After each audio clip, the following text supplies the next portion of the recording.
E os impactos da Lei Candir para a educação foram debatidos por parlamentares e convidados em audiência pública. A Lei Candir isentou de ICMS as exportações de produtos primários, como grãos e minério. Uma renúncia fiscal que significou perdas de investimentos em vários setores, entre eles a rede estadual de ensino.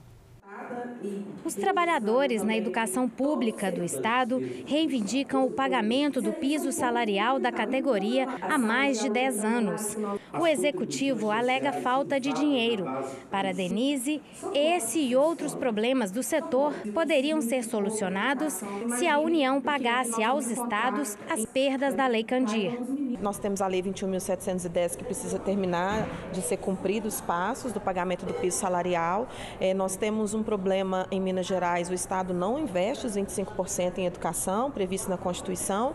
Nesse primeiro semestre foram 17,45% de investimentos e a educação tem recursos que são vinculados. Então, a ocorrência de que esses recursos da Lei Candir venham para Minas Gerais, haverá sim um aporte, e é o que nós defendemos, de recursos para a educação. Em 1996, a Lei Candir desonerou do pagamento de ICMS as exportações de produtos primários ou pouco elaborados. Em Minas Gerais, as perdas ocorreram principalmente na comercialização do café e do minério de ferro. Pela norma, a União deveria ressarcir os estados e municípios, mas essa recompensa tem sido feita de forma deficitária. A estimativa é de que o governo federal deve ao Estado cerca de 135 bilhões de reais. Este procurador do Estado critica o atual modelo de federalismo brasileiro. Isso é um movimento de concentração de receita. Lá em Brasília, lá na União, que eu disse 68% concentrado lá, quando as tarefas essenciais ficam para os estados. Será que 27 estados tiveram todos os governadores incompetentes? Todo mundo, ninguém fez o dever de casa, todo mundo foi levado? É claro que não. Além de tudo, não pagam, como no mecanismo Candir, as dívidas do passado. Ora, os estados não têm alternativa. Outra preocupação levantada na audiência é com os servidores públicos.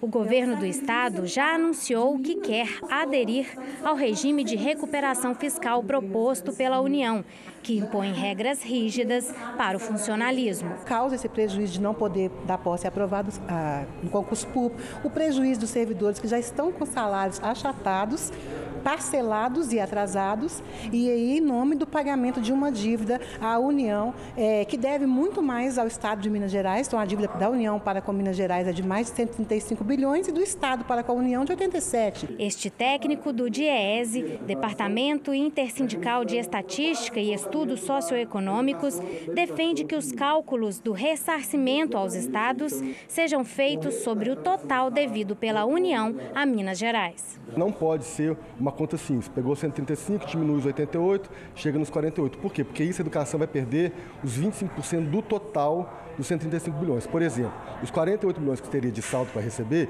isso daria em torno para a educação de 12 bilhões. Se fosse em cima dos 135, são 25 bilhões. Entendeu? Então, são 13 bilhões que a educação perderia se fosse feita essa compensação direta. Então, o que a gente veio apresentar aqui hoje foi para não deixar que isso aconteça, entendeu? Ou, se isso for acontecer, que tenha uma outra forma de ressarcir a educação por essa perda, se for fazer essa conta direta. A deputada Beatriz Cerqueira critica as soluções que o atual governo mineiro busca para reequilibrar as contas públicas, como o corte de investimentos e a privatização de estatais. Segundo ela, é preciso pensar em outras alternativas. O governo Zema apresenta o tempo inteiro uma pauta de retirada de direitos, venda de estatais, regressiva e sempre debatendo a despesa. Isso é um erro. Nenhum governo, nenhum país, nenhum estado resolve a sua situação debatendo a despesa, como é a própria questão do regime de recuperação fiscal que o governo Zema quer impor aqui para o nosso estado. É preciso inverter essa metodologia discutindo a receita. Então, nós precisamos discutir a receita e aí nós temos o que receber em relação a todas essas perdas acumuladas da Lei Candir, que se recebêssemos parceladamente, no mínimo por uns 15 anos, todo o déficit do Estado estaria resolvido e o Estado voltaria a ter uma importante capacidade de investimento.